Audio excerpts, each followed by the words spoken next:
Hai semuanya, apa kabar? Sehat, sukses, bahagia selalu. Jangan lupa subscribe, like, dan juga share pada teman, sahabat, keluarga, pasangan, dan juga platform media sosial Anda, Instagram, Facebook, dan grup-grup WhatsApp yang Anda miliki, supaya kami dapat lebih berkembang dalam memberikan informasi, insight, maupun edukasi di bidang investasi, mindset, dan pasar modal. Yuk, kita mulai. Kali ini kita akan ngobrolin Rothschild. Akhir-akhir ini keluarga Rothschild menjadi buah bibir atau pembahasan di banyak YouTube channel, di pemberitaan tentang adanya keluarga paling kaya dan paling berpengaruh di dunia, yang selain Rothschild ada lagi Rockefeller yang sudah kami bahas juga di insight sebelumnya. Begitu banyak mitos tentang keluarga Rothschild ini, begitu banyak konspirasi. Bahkan banyak yang percaya bahwa The Rothschild memiliki kekuasaan untuk mengatur perekonomian bukan hanya suatu negara, bahkan perekonomian dunia. Jadi selain diyakini sebagai salah satu keluarga terkaya di dunia, Rothschild selalu diidentikan dengan kekayaan. Kekayaan mereka berasal dari sektor perbankan yang telah mereka kelola, kuasai selama ratusan tahun. Ditaksir, kekayaan mereka mencapai sekitar 700 miliar dolar US. Selain perbankan, mereka juga bergerak di bidang real estate, konstruksi, dan juga perminyakan.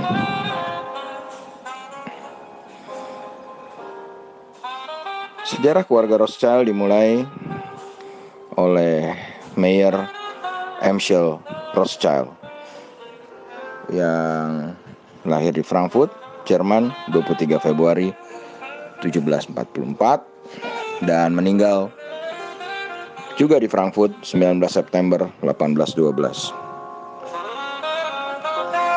Jadi Mayer adalah seorang Yahudi, keturunan Yahudi yang tinggal di Jerman di abad ke-18. Jadi ayahnya bernama Amschel Moses adalah seorang pedagang kain yang berbisnis juga penukaran uang dan biasa memberikan lending atau pinjaman. Sedangkan ibunya ada Jeanne Rothschild. Jadi diketahui ketika masa kecil ia sudah belajar mengenai bisnis dari ayahnya. Salah satu pelanggan penting ayahnya adalah Pangeran Wilhelm, seorang putra mahkota kerajaan. Mayer sudah menjadi anak yatim piatu sejak umur 12 tahun. Ayahnya meninggal lebih dahulu karena cacar. Setahun kemudian ibunya meninggal. Sebetulnya kedua orang tua mereka ingin anaknya mempelajari ajaran Yahudi dan menjadi rabi. Ketika ayahnya wafat, Mayer Amschel Bauer mengubah namanya menjadi Mayer Amschel Rothschild. Jadi setelah kepergian orang tuanya, Rothschild memutuskan untuk magang di sebuah firma perbankan di Hanover, Jerman. Di sana dia belajar mengenai seluk-beluk perbankan dan sistem perdagangan luar negeri. Setelah magang di sana, Rothschild balik ke kampung halamannya saat berusia 19 tahun. Kemudian berbisnis komoditas dan perdagangan uang. Ia menjual koin langka ke pelanggannya, yaitu Pangeran Wilhelm. Lalu dia mulai membangun kerajaan bisnis perbankannya karena hubungannya yang erat dengan para bangsawan. Rothschild diangkat sebagai agen pengadilan atau yang disebut Crown Agent tahun 1769. Hal yang membuatnya banyak membuka peluang bisnis baru, yaitu dengan memberi pinjaman pada para bangsawan serta ke koleganya, yaitu Pangeran Wilhelm. Tahun 1770, Amschel Rothschild menikah dengan Gudle Snapper, dan dari mertuanya dia mendapatkan banyak harta warisan sehingga membuatnya bertambah kaya. Dari pernikahannya ini, dia dianugerahi 5 orang anak laki-laki dan 5 orang anak perempuan.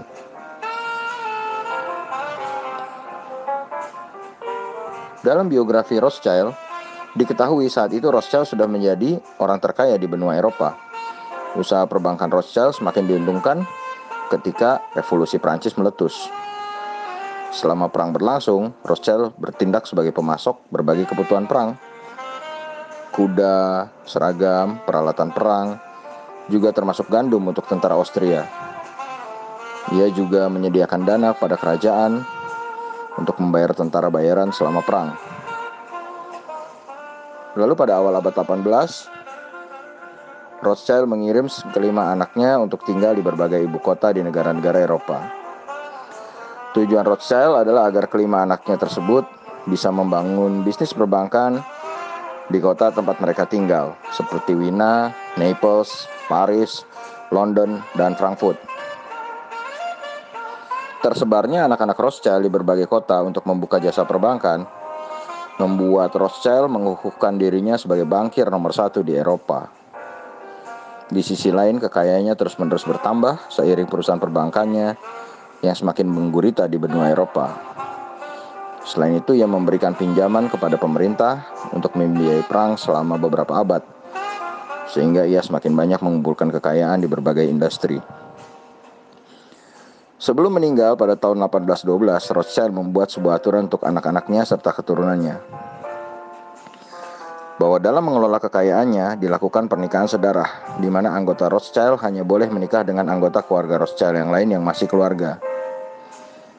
Ia tidak memperbolehkan keturunannya menikah dengan keluarga lain. Aneh ya? Tapi itulah salah satu eksentriknya keluarga Rothschild yang menarik banyak orang. Rothschild dikenal adalah keluarga yang mengambil keuntungan dari perang. Selama 200 tahun, keluarga Rothschild telah banyak membiayai perang besar dari perang revolusi Prancis, bahkan sampai perang dunia kedua. Rothschild banyak memberi pinjaman kepada pemerintah di negara-negara yang terlibat perang untuk membangun kembali negara mereka yang porak-poranda karena perang.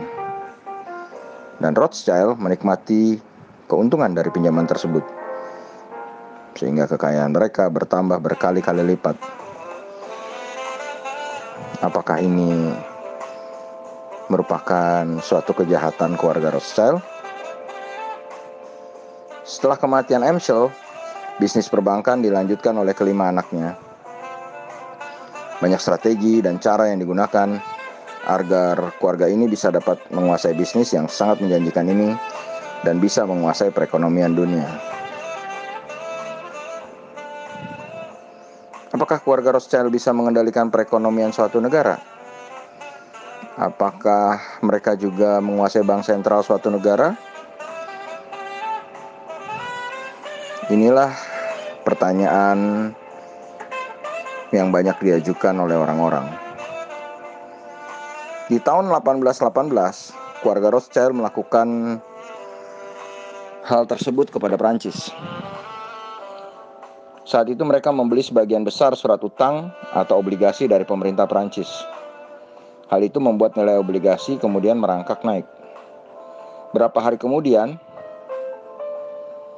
keluarga Rothschild tiba-tiba menjual semua obligasi tersebut di pasar bebas. Aksi ini membuat nilai obligasi tersebut turun secara drastis. Aksi tersebut membuat kepanikan pada perekonomian Prancis, karena aksi tersebut bisa menyebabkan perekonomian Prancis seketika menjadi runtuh. Akhirnya, pemerintah Prancis berutang pada keluarga Rothschild, suatu keuntungan besar bagi keluarga Rothschild. Sejak kematian MC Rothschild, keturunannya sudah terlibat begitu banyak dalam bisnis perbankan di hampir semua negara.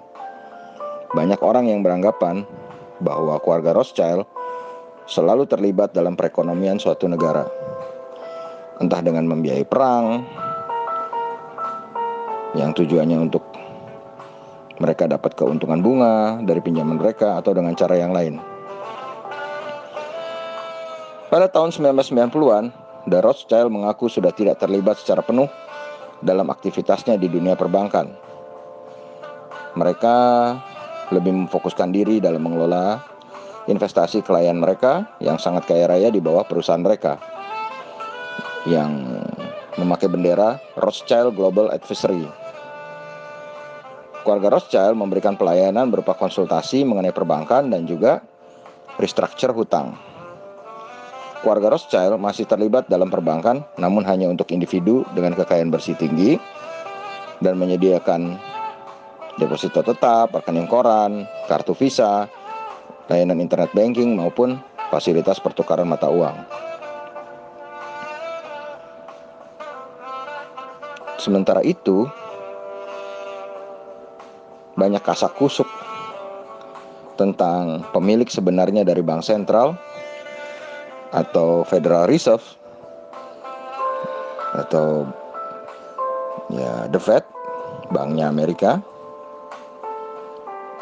Karena Federal Reserve pada dasarnya